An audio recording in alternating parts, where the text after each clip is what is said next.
Welcome back, ladies and gentlemen, to the Marlins franchise here in episode 6. This is a big episode. We got the month of July trying to pick up that dreadful month of June. We also have the All-Star break, the Futures game, and the trade deadline this month.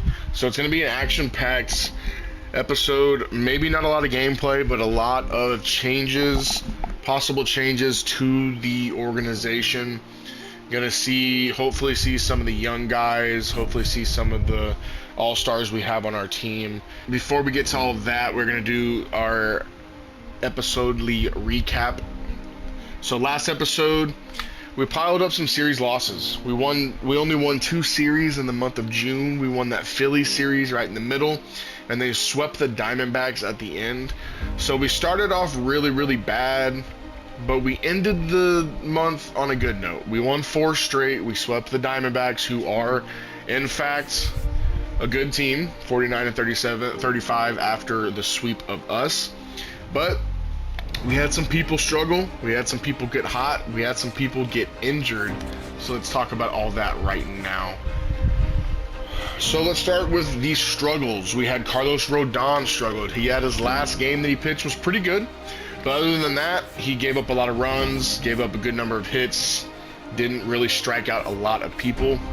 So that is not a good look for him coming up to the trade deadline, being 32, being on like a 4-year deal. We'll talk about that a little bit later. Right now, even I don't want to talk about this shit. We had Shane McClanahan kind of struggled. I mean, he didn't have any super big blow-ups, but he didn't really have any good outings. He had the first outing of the month was really good, and then other than that, he gave up 3-3, 2-3, 4 runs in those games. So something to look at, but still having a really good season overall. We have Max Fried. He had a fantastic month, exactly what I was looking for. Yeah, baby! That's what I've been waiting for! He pitched 5 times. 1, 2, 3, 4, 5 times. 3 shutouts, and one of them being a complete game shutout against the Atlanta Braves with 9 strikeouts. I mean, that's ace stuff right there. Picking up the team, getting the wins when we needed the wins. That is what we're looking for our ace top-of-the-line rotation. We also had Colton Cowser and Yordan Alvarez. They continue to have their massive year so far. Yordan 282, 22 bombs, most likely gonna be an all-star this year. Love to see that. We got Colton Cowser hitting 283, having 15 bombs, most likely gonna be an all-star. Will he start? Will he be off the bench? We will have to wait and see. But with the good comes the bad. We had one of our top prospects, Robert Kalaz. He tore his calf last episode.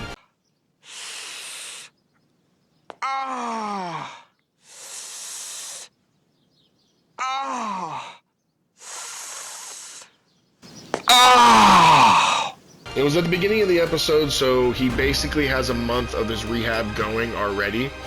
But he's got 1 to 2 months left. I believe I looked and he has about 39 days left. So that's going to be about 3 months of no development in his age 19 season. That's going to be pretty big. We're going to have to keep an eye on that.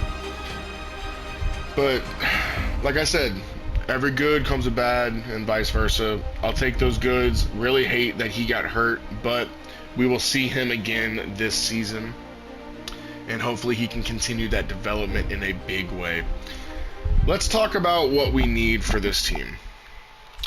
I think the biggest need right now is a center fielder. We need somebody that can play really good defense and at the same time give us something offensively. Because our platoon right now is Lane Thomas and Sawinski. Lane Thomas is hitting $193. Sawinski's hitting $220. 10 home runs combined. I want to see more from this duo, and we're just not seeing anything. So center field is definitely going to have to be something that we look at getting better at. The next big thing that we have to look at is our catching situation. No, Grandal is not hurt. If you look a little farther down, he's right here. He has dropped all the way to a 62. His age is definitely catching up with him. Look at the -7s across the board. I mean, he is, I don't want to be rude, but he is just not a major league catcher anymore.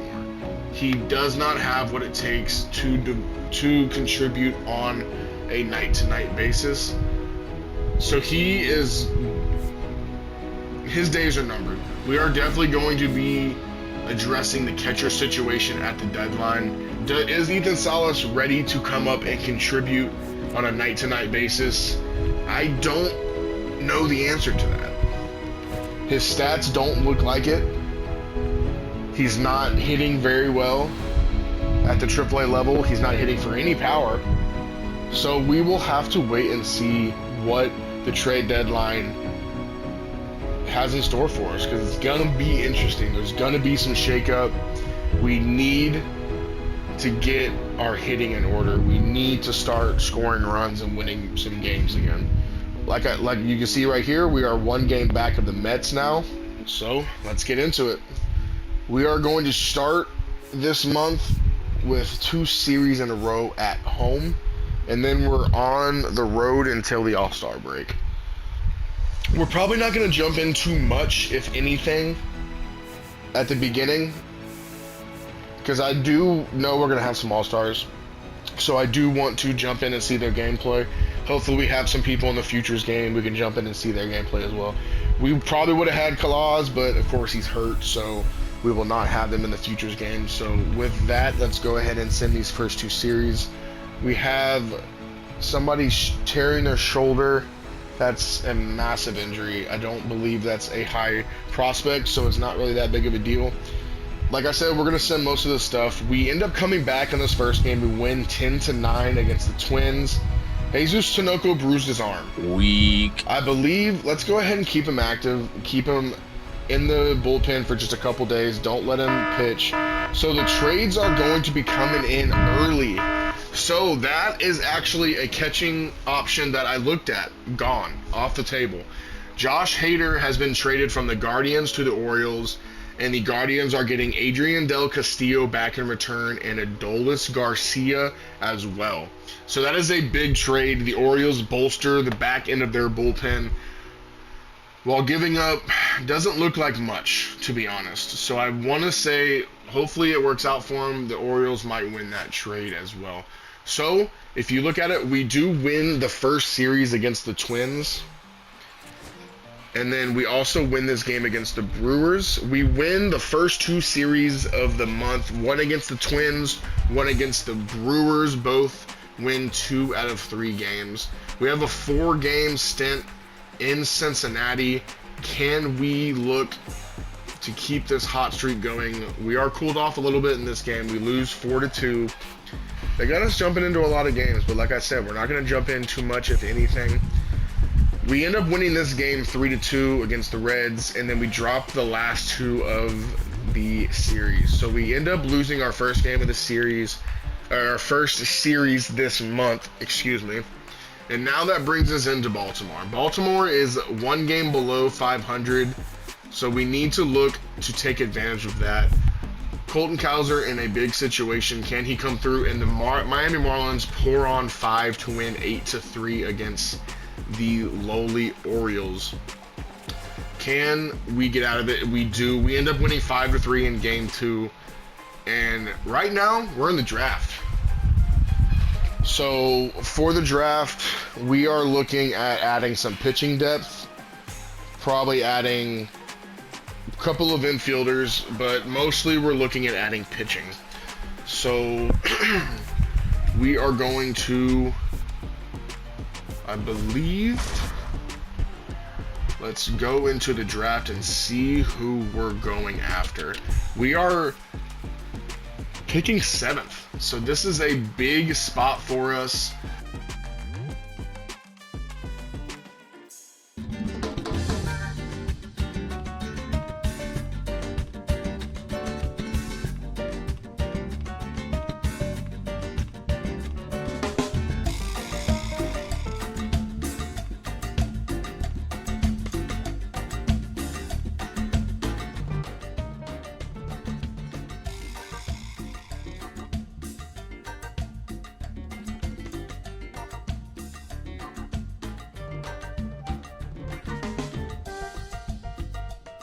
So with that being Freddie Broadway being picked, we really were looking at taking him here with our first round pick. So that actually drops Peter Jacobson into our lap, really. The only thing that worries me with him is this injury. He opted out of the doctor's exam and his injury risk is average, but he's looking like he will be a pretty solid pitcher, but the injuries could hold him back. Do we look at taking somebody like Ricky Kilgore? He is a solid hitter. He's going to play some pretty decent defense there at third base and first base, but like I said, we're kind of set in those two positions. Do we reach a little bit and go Charles Conrad? He's pretty healthy. His injury risk is average. He's pretty solid, but he's not number 7 in the draft solid, if you do ask me. We got Jim Urdell. He's a really good fielder. He's a pretty solid hitter. Could we look to take him? Maybe shore up our infield depth. Could we look to take Buster Kane? He's a pretty good fielder, not as good as a hitter, so maybe we wouldn't take Kane over Urdell. He is a year younger, but that is not that important to me right now. So right now, I think it's between Peter Jacobson and Jim Urdell. What worries me about Jacobson is I love his metrics. I love that he's 18. But him opting out of that doctor exam is kind of giving me some pause. His injury risk is average, and he doesn't have anything that's extraordinary other than his stamina and his hits per 9. He's going to start off decently low in overall, and he's going to get his potential between 81 and 96. Do we want to take the risk on the injury front with him?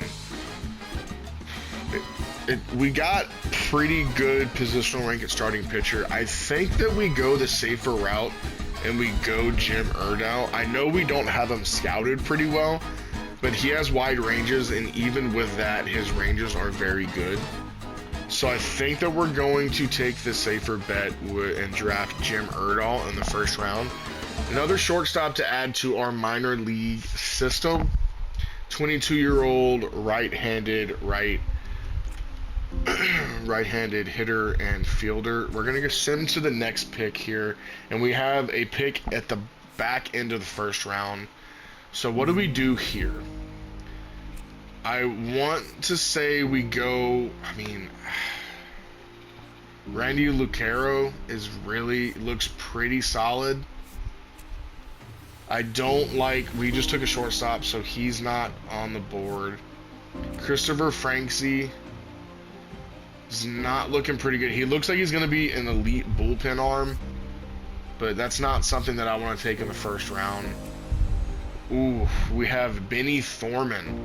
Really, really good hitter. Also first baseman. Catching prospects. Man, we scouted the crap out of some catchers, didn't we, boys? And then we also have Christian Galarga. He opted out of his injury exam, but I'm okay with that being at the back end. Christian Galarga, let's add him. And let's look at these catchers. So I'm gonna go ahead and say I would take Thorman over Lucero. So now it is between, do we want to go Galarga or do we want to go Thorman? I would say we go safe and we take the pitcher. So with the end of the first round, our Miami Marlins are going to take Christian Galarga. Hopefully the injury opt-out does not bite us in the butt, but it's looking really good for him. He looks like he might be early maxed out, but his numbers looked good, and hopefully that works out for us.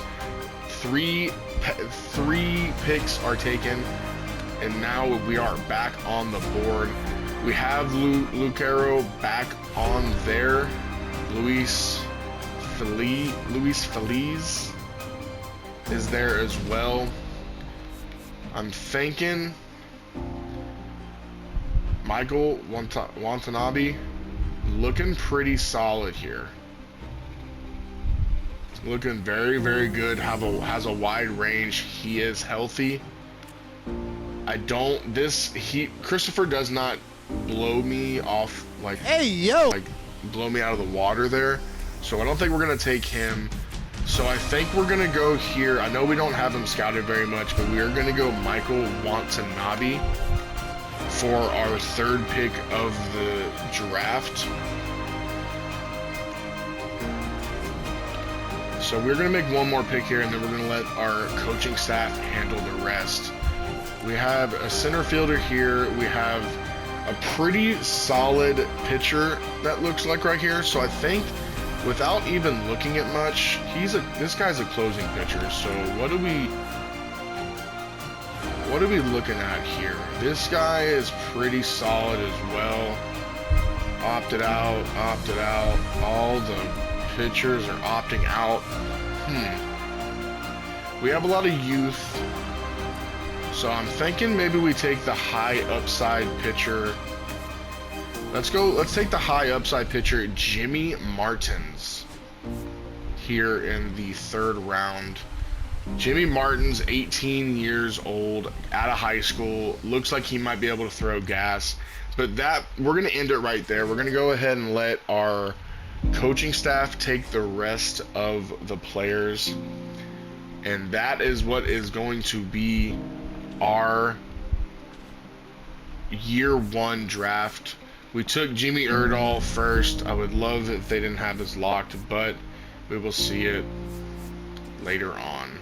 So let's go ahead and finish this last series against Baltimore. We're going to go ahead and sim it because we're going to jump in later. Oh no. All right. This might change a lot of things here, folks. So we have Max Fried. He's torn a finger ligament and he will be out 1 to 2 months. We're going to put him on the 15-day IL. Hopefully he can have some really big healing factors here. And we dropped the last game of that series to Baltimore. We're going to go ahead and skip the home run derby. I don't care too much about that. Maybe we play it next year. But losing Max Fried is a big loss for us. Let's look and see. They got him out for about 13 days. So that would roughly bring him, what? Let's see. That would bring him back at the end of this Brewers series. So we will get him back this month. Hopefully we can weather the storm here until then. But right now, let's go ahead and jump into this All-Star game. I know for a fact we have Yordan Alvarez. This is the AL. I was very confused there for a second. Yordan Alvarez is the starter, so we're going to go ahead and player lock Yordan. Let's see if we can get some big moments in this game.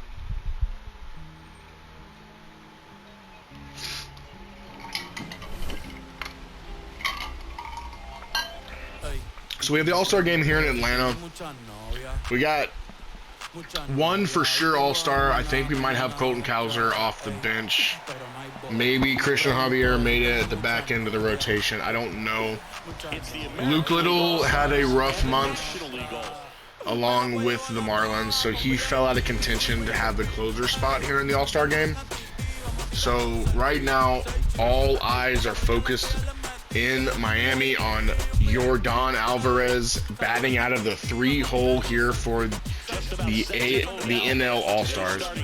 Freddie Peralta gets the nod for the NL, having a pretty solid year, 11-4. Let's see what we can do right now. A scoreless first for the NL. Let's see if Cal Raleigh can finish it. Not sure why the back of Yordan's jersey is so blurry. That is kind of wild. Cal Raleigh hits it into left to Yordan. Yordan underneath it. Corrals it there. Yordan coming up in the 3-hole to start the NL side of the hitting with Bobby Witt and Jake Myers in front of him. Will there be anybody on? And of course, we're going against the lefty. Justin Steele, 13-2, 2.72 ERA, getting the nod for the AL. So right now, immediately, Yordan Alvarez has a chance to bring in the first run of the All-Star game. Look at those stats, 289 on the year, 27 bombs, brought in 74. He is on pace to just have a monster season. Let's see if Yordan can do something here in the All-Star game. It's all fun and games, but you would love to see him continue his hot streak into this All-Star game and then beyond into the second half of the season as well. On ground ball to second. It is not an RBI, but it is a productive out, bringing Jake Myers over to third base with 2 outs. We do not bring anybody in.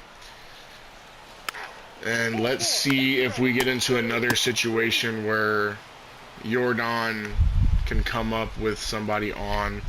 So they have us jumping into the field. Byron Buxton up to the plate. What will he do right here against Logan Webb? Byron Buxton with a deep shot. Will Yordan get back? He does. He makes the catch for out number 1 in the 3rd inning.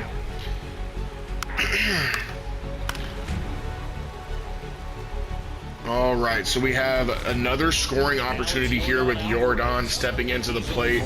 Bobby Witt and Jake Myers both hit singles, first and second with Paul Skeens on the mound.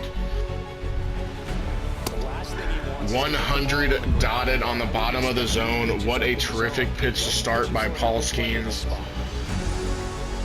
Can Yordan come through here for the NL and bust this game open? He chases a sinker down, shoots it to the left side for strike number 2. What will Paul Skeens bring on pitch number 3? He brings a curveball. Yordan swings through it. He comes up empty in his second at bat. Will Yordan be getting another opportunity? Runs are hard to come by so far in this All-Star game. There's been 4 hits combined, and they have all been on the NL side. We are jumping in here against Juan Soto. He's hitting against Hunter Green. He shoots it to Yordan. Yordan gets the ball, throws it into second. And that is it for the field. Bobby, you can cut that. There was literally nothing there. You're ass! You're ass!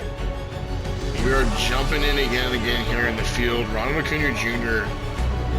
with runners on first and second with 2 outs against Hunter Green. Can Hunter Green get out of it? Ronald Acuna shoots it high into left. Yordan underneath it. Gets the 3rd out. Hunter Green gets out of the jam. I would love to have another opportunity here with Yordan, and it looking like we're going to get it with another runner on. Jake Myers hitting in the All-Star game, 3 for 3. Shota Imanaga in. Yordan swinging through a fastball on the inside, shoots it straight back. And man, he missed one there. 0-1 count for Yordan. Missing another one, 92, looking like it's 98. Imanaga has Yordan down in an 0-2 count. Yordan gets the pitch, it's hung. He shoots it to the right field side, off the wall. Yordan is coming around for a triple. Yordan with an RBI triple brings in the first run of the All-Star game. Shota Imanaga was able to get 2 fastballs by him. Goes to the curveball and will have nightmares about the location of that pitch. Right down the middle. He's lucky that ball is not hit 500 feet. But Yordan has broken the game, broken the tie, and the NL All-Stars are up 1-0. Love to see that. Ketel Marte flies it out to left, and that'll do it for the 5th. But the damage is done by Yordan Alvarez of the Miami Marlins. I believe this might be where you start to see some subs in.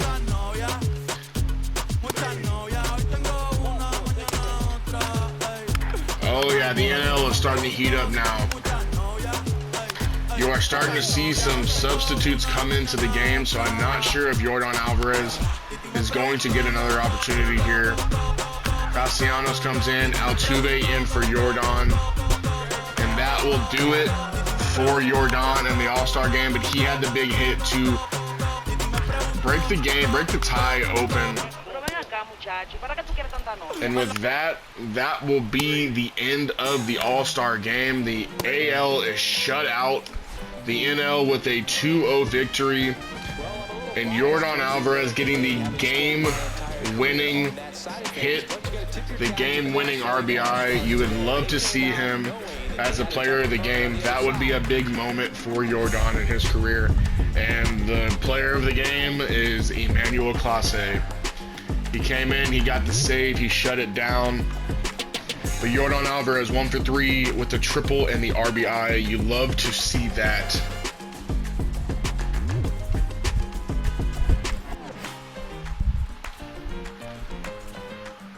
With that, you love it, you love it, you love it. Do we have anybody in the futures game here? Let's see if we recognize any names. Let's player lock it. It would be the NL. Does not look like we are going to have anybody in the game, so we will be simming that. Let's go ahead and see what we can do with our draft picks. So we've got Jim Iredell. He has 48 motivation assigned. We definitely want him to be over 50 so we can start signing him. Watanabe, Galarga are already ready to sign. Jimmy Martins, you would love to, he has the electric stuff out of the pen. You would love to get him inked in. And right now we are going to try to get,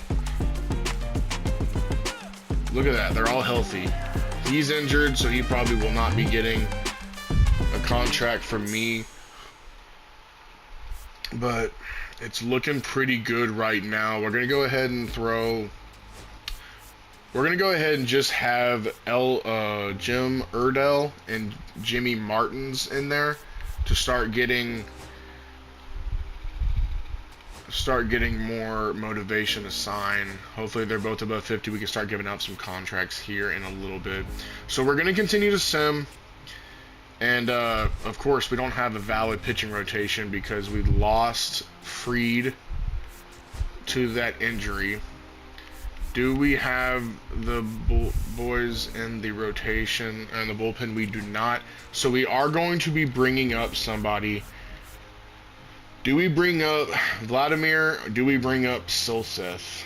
I think we look to bring up Vladimir maybe as a trial run. See what he can do. Maybe that opens up the idea of maybe trading a Rodon and opening up a spot for the young guys to come up and help out. So right off of the rip after the All-Star game, we have won our first game against the Royals. We have lost our second game against the Royals. And we are looking to sign some draft picks here. Look at that. So we have Iredell to 53. He's looking for $6.6 million a year. Do we want to give him that? Maybe we look to give him 7 just so we can make sure we sign him. He declines that. So we're going to go ahead and leave it there. With that being said, now that they're declining it, we're going to get Michael Watanabe in here. Hopefully we can get that so they can start taking some team-friendlier discounts. We have 1 day until the trade deadline, so it's about to get crazy here in this episode. We're going to go ahead and finish this Royal series out. We do win the series, but like that was said, we have come to the trade deadline. So I have been thinking a lot about this moment. I do have a couple of trades that I'm intrigued by, and one that I think we're definitely going to have to make. So right with that one, we are going to go over to the Braves. With the Braves, they are struggling. They're 11 games back of a playoff spot. They do not have much going for them. So we are going to call up the Atlanta Braves and say, we understand you had an all-star game. That's cool. That's going to be the apex of your season here. But we're going to call them, and we're going to look here to get a 6-player trade going. We're going to bring in Brayan Bello. We're going to bring in Bello. We're going to bring in a bullpen arm in Brian Hudson. And we're going to bring in Carlos Narvaez. And let me explain why. We will get to that. So we are going to, this is where we're going to unload Rodon.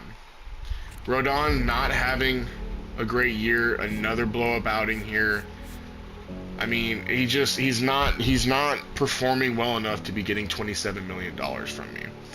Of course it says that we can do it as is, but Carlos Narvaez, really good young catcher. Brian Hudson, really good reliever. And Brayan Bello with a bunch of opportunities and room for development and growth. So we are going to give them Tim Hill, get that $2.8 million off the books, and we are also going to give them, they're looking for a second baseman. Tanner Schobel has not really been living up to expectations in the minors. I believe that Manuel Pena has been a lot better. So we are going to throw them Tanner Schobel as well. So that is going to be the first trade we do. We're going to get Carlos Rodon's money off the books. And we are going to give them Tim Hill, Tanner Schobel, Brayan Bello. We're going to get Brayan Bello, Brian Hudson, and Carlos Narvaez. For that, I believe we need an everyday player. I don't believe Patrick Bailey is an everyday player. He's not hitting very well.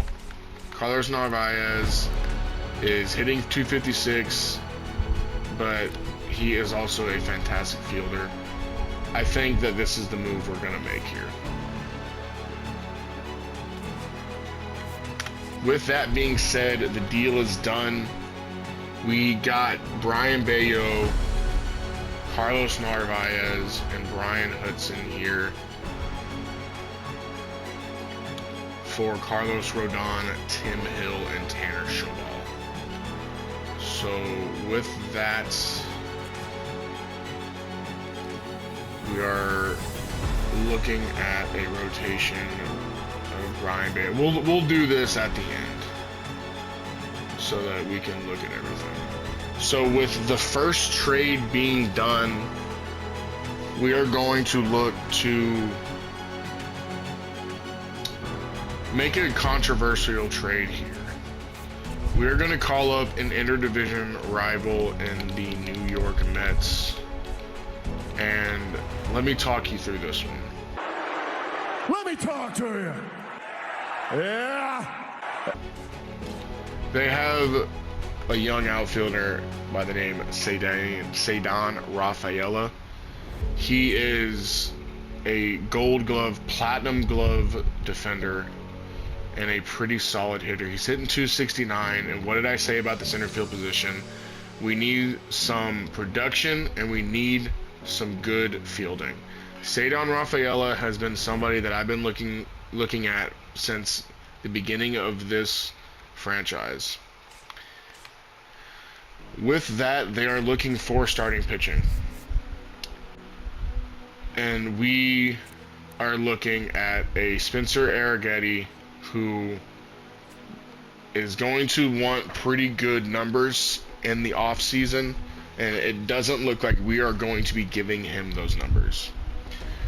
So he will be in the package for Ceddanne Rafaela.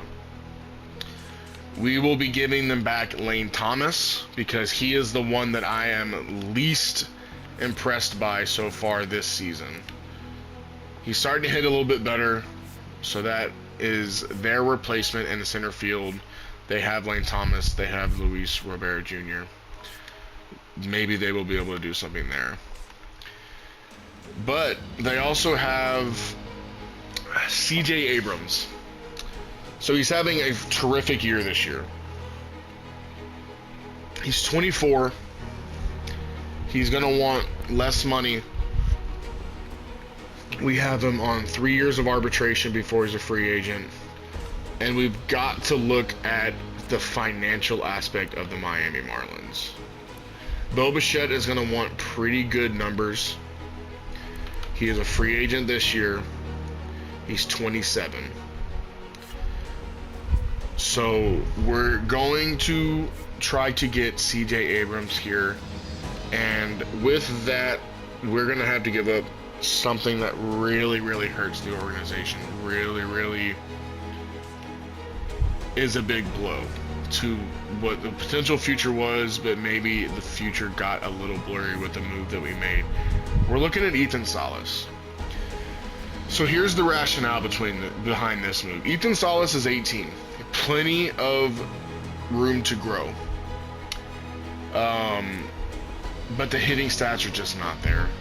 The fielding is pretty solid.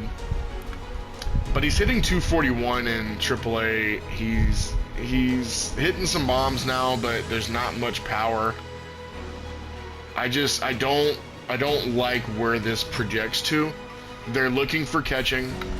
They have Tyler Stevenson now, so Ethan Salas will come up and replace Tyler Stevenson. They get a back end of the rotation arm and Spencer Arrighetti to replace Yu Darvish. And they're getting their Ceddanne Rafaela replacement in Lane Thomas.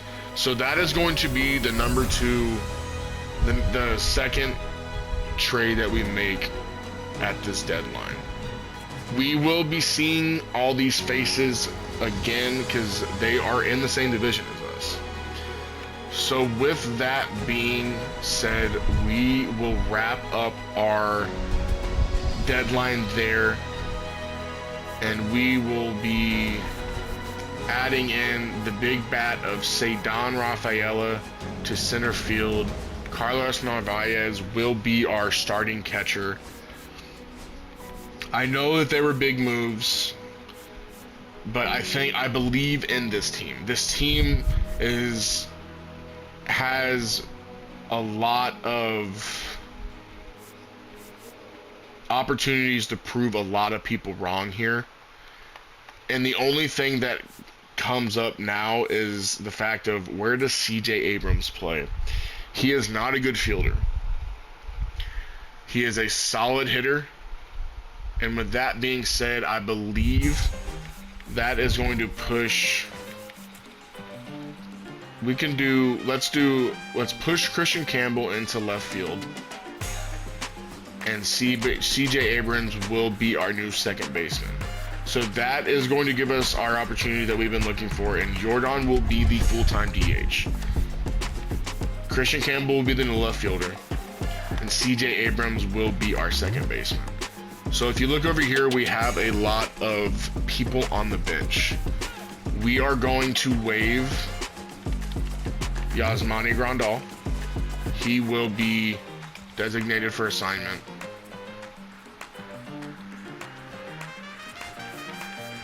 And our Brian Bayo will come in here. And until Max Fried gets healthy, we will bring in Silseth to man the rotation as well. I understand that maybe this might not be something that everyone was looking at for this deadline, but these are the moves that are going to propel us in the future. I 100% believe that. So our new lineup is going to look like this. We have Bo Bichette, we have Colton Cowser, we have Jordan, we have Tristan Casas. We're gonna have Narvaez in the 4 spot, Casas in the 5 to break up that lefty pocket, and then we are going to have Cedon Rafaela, Christian Campbell, CJ Abrams, and Matt Shaw. That is going to be what we're rolling with for the remainder of the season, barring any injuries. Hopefully there are none. So we are looking at the exact same each time. We have our 4 on the bench. We have our new rotation, which will be still Seth for now, but we will look at Max Fried coming back in the next couple of days. We have Brian Hudson coming in to join, taking Matsui's spot. And that is the moves we will be making. Hopefully they can propel us to a playoff position here. We will be jumping into some games here in a couple of, and probably at the end of the month. We have won this game against the Padres. The Marlins come out again hot. So there it is, the Carlos Rodon trade for Carlos Rodon, Tanner Schobel, Tim Hill for Brian Bayo, Carlos Narvaez, and Brian Hudson. I think we gave up a lot. Tanner Schobel was a projected pretty good second baseman, but we got our catcher, we got back into the rotation, and we got a good reliever. So I think we gave up Carlos Rodon, but I think we did pretty good about replacing him. So we're going to go ahead and give Jim Erdell another shot at it. He shot down 7, so we'll give him 7-3-2. And he has decided to sign with the Miami Marlins. So we signed our first round draft pick. Jimmy Martins is 49%, so he is not looking like he is ready to sign yet. We got Watanabe. He's looking for that 2.22. He's looking for 2.3, so we'll give him 2.45. He has declined it, and he said he will discuss at a later date.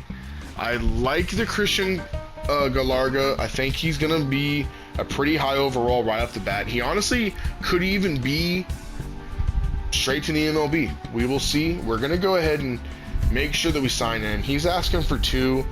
We'll give him 2.53. And Christian Galarga has decided to sign with the Miami Marlins franchise. So that is absolutely huge for us. And we are going to, we will stop right there. We will give Jimmy Martins another couple days, and then we will look to re-sign him. But right now, we are a game and a half up on the Mets. So that trade has worked out pretty well for us. Those trades have worked out pretty well for us. It's only been one game, but we won 5-4. Brian Hudson getting the win. That is huge value already.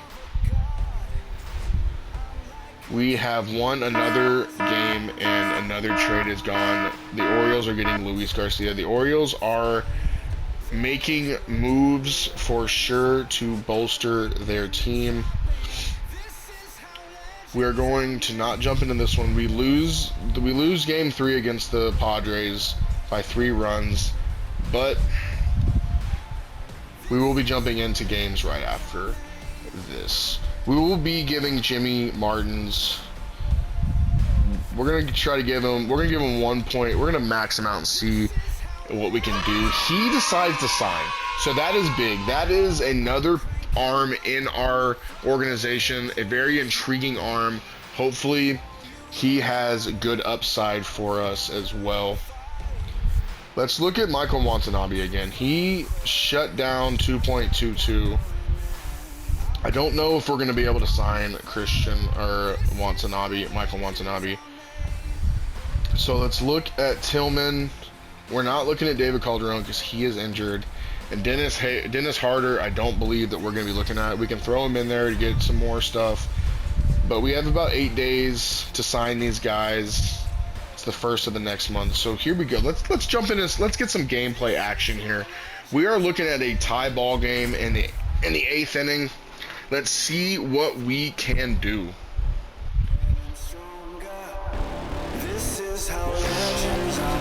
Bo Bichette coming in at a 2.85 ERA or batting average right now, with another opportunity to bring in a pretty big RBI there at third base. Bo Bichette with the first pitch shoots it, blasted over into the second deck in left field, and that is a loud swing. That is a loud swing. Bo Bichette 408, 106.9 off the bat. I mean, what can you say? Bo Bichette has been clutch all year. He has been doing it for us, and he is making the conversation of giving him a contract harder and harder. I understand that we just got CJ Abrams, but could it be a tandem? Maybe Christian Campbell becomes a full-time left fielder. We will see at the end of the year what Bo Bichette wants. Bo Bichette crushing it on that pitch. You love to see it. He is staying hot for our Miami Marlins. And that brings up another guy that has been very, very good for us all year, Colton Cowser. Colton Cowser, his average dipping a bit.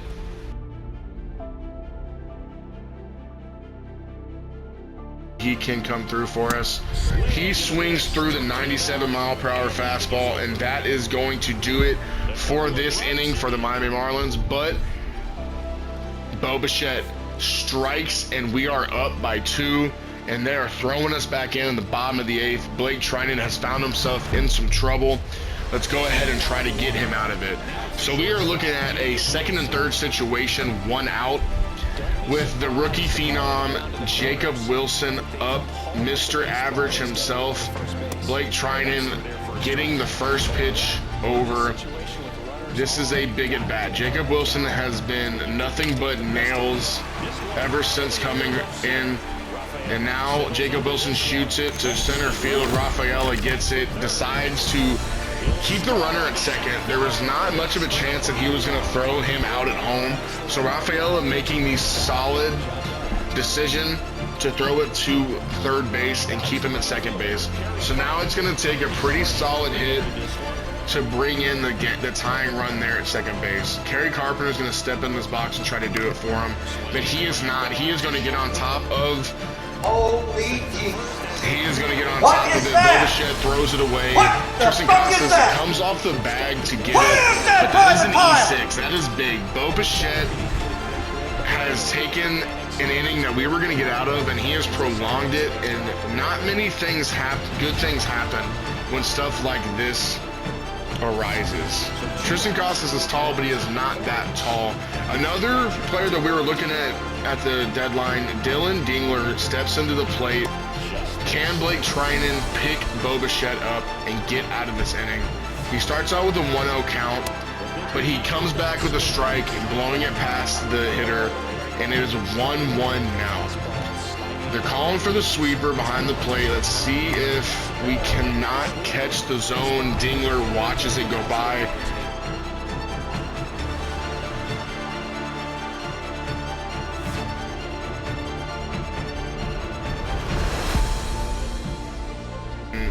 And he is going to try to get out of this inning. Dingler shoots it to right field, but Colton Cowser is able to track it down in right field. Blake Trinan gets out of it with the lead still intact. The Brewers still score 1,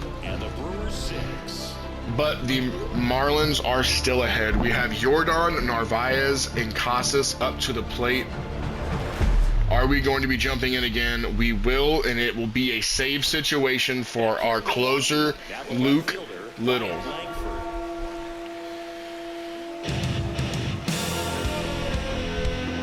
He has scuffled a bit as of late from last episode.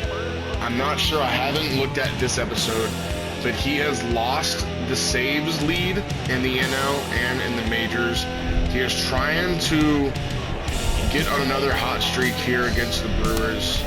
He dots 97 at the bottom, and there we go. We just talked about it. He is at 29 saves, and Manuel Clase is running away with the saves lead. 9 up on Luke Little, 8 up on Mason Miller. Gotcha, bitch. Luke Little lets it fly.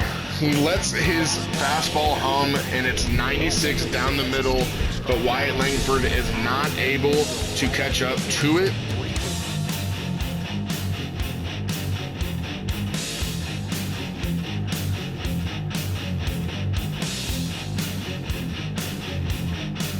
Rear and back, gonna get a fastball, try to get it past him. He misses his location again, but McMahon underneath it, lazy fly ball to center field. Cedon Rafaela underneath it for out number 2. You see the diamond underneath his name. That's the main reason we made the trade. You have to have good defense up the middle, and you cannot get much better defense than Cedon Rafaela. Fastball up. Can we blow it past Salvador Perez? And we get a little lucky with the umpire's call. He calls for the strikeout. That is another save for Luke Little, his 30th on the year. Looks like Brian Bayo started this game. Did he get the win? Let's look and see right now. Bo Bichette again with that home run when we jumped in. The highlight of the game. Yuki Matsui gets the win. He has just been nails for us all season long. Yordan Alvarez with 2 home runs, player of the game. You'd love to see the big bats stay hot.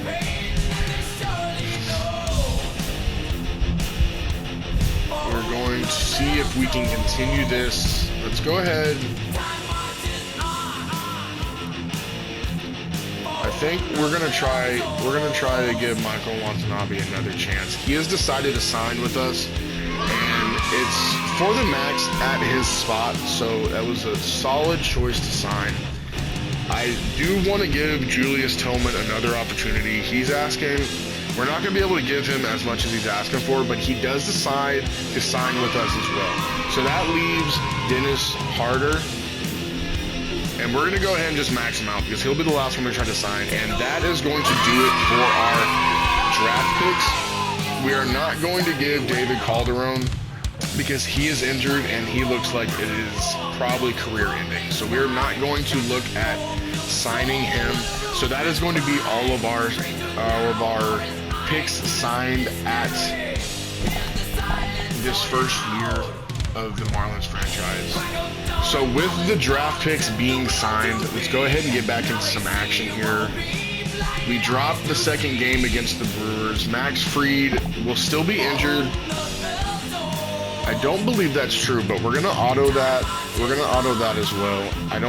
We're not gonna be signing anybody. We do drop this game against the Brewers, so we do drop this series 1 game or 2 games to 1. Max Fried. I don't understand what the situation here is. Let's see how much longer he is out. So he has had a setback. He is going to be out for 32 games. It was originally going to be 39 games, but now 39 days have come and gone, and he is tacking on 32. So that is big. We are really going to need these young guys to step up. We're going to need the Bayo trade. We're going to need McClanahan. Vladimir's pitching pretty good. Silseth is not. So we will have to run into that situation. Hopefully he can hold on for just a little bit longer. Maybe we swap him and Adrian Hauser in as well. I don't know. We will have to look at that. Give him another run through the rotation. Let's finish off this month of games against St. Louis. We have won 1, lost 1, and we will be jumping in. We are up by 1. Brian Bayo is having a fantastic game. Let's go ahead and continue it for him. Look at that. Our hitting, we have scored the 5th amount of runs, hit the 4th amount of home runs. We need to steal some more bases, though. We really do need to steal some more bases.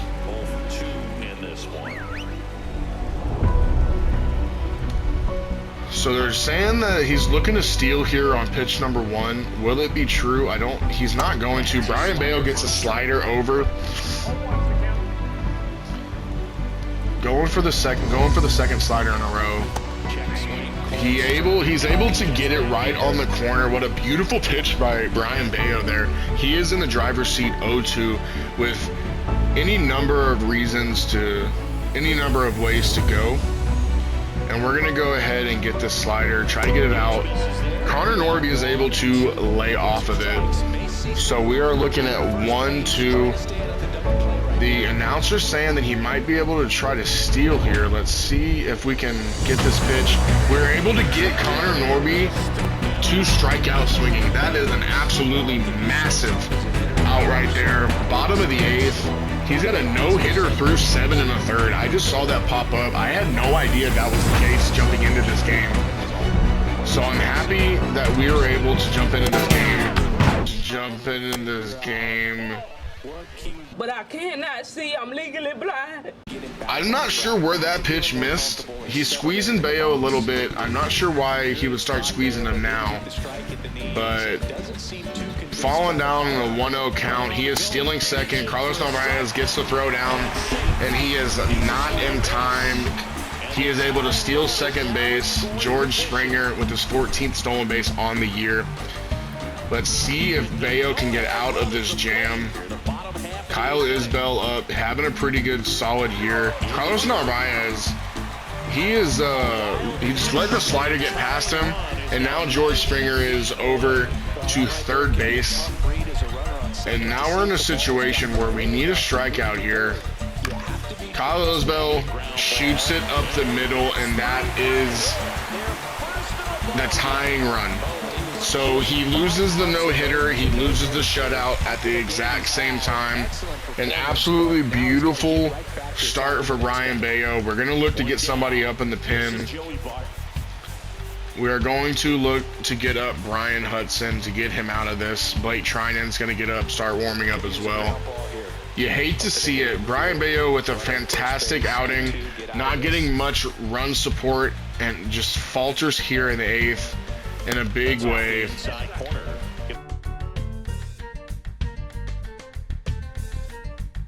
In a dangerous spot here. This ball's got to be over, and Joey Bart hits it hard to third base, and it eats Kingery up. So in a situation where we could have had a double play, the ball gets past Kingery at third base, and now we are looking at a first and second situation, and Brian Bayo is in a tough situation right here. We're gonna go ahead and give Bayo this batter because this could be good for his development here. He's gotta be able to get out of these situations. He starts Mauricio Dubon off with a strike, sinker up, missed the spot a little bit, sinker down, hits the spot perfectly. Dubon fouls it off, 0-2 count. We're gonna try to get Dubon to chase here. Can we get it? And we do. Dubon chases. Narvaez is hyped up. Bayo gets his 6th strikeout of the game for out number 2 here in the 8th. Do we look to give him this? I think that he's earned this at bat. He has pitched phenomenally today, and this could be something that comes back and bites me. But Brian Bayo we trust. A 1-1 count to start off this at bat.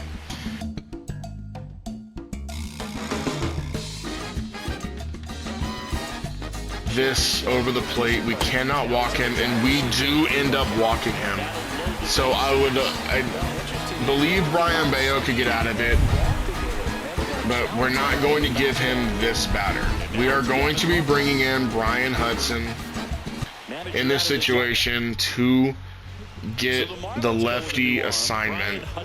He's been nails all year. That is why we traded for him in the Rodon trade.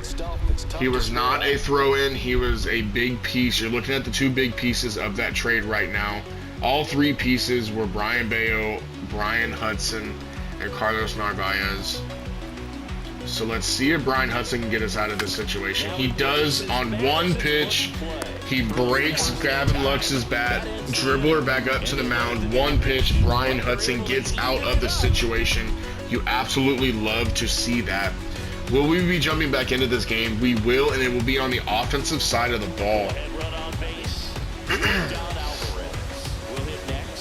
Jordan Alvarez up to the plate. Cedon going for the steal, gets the steal.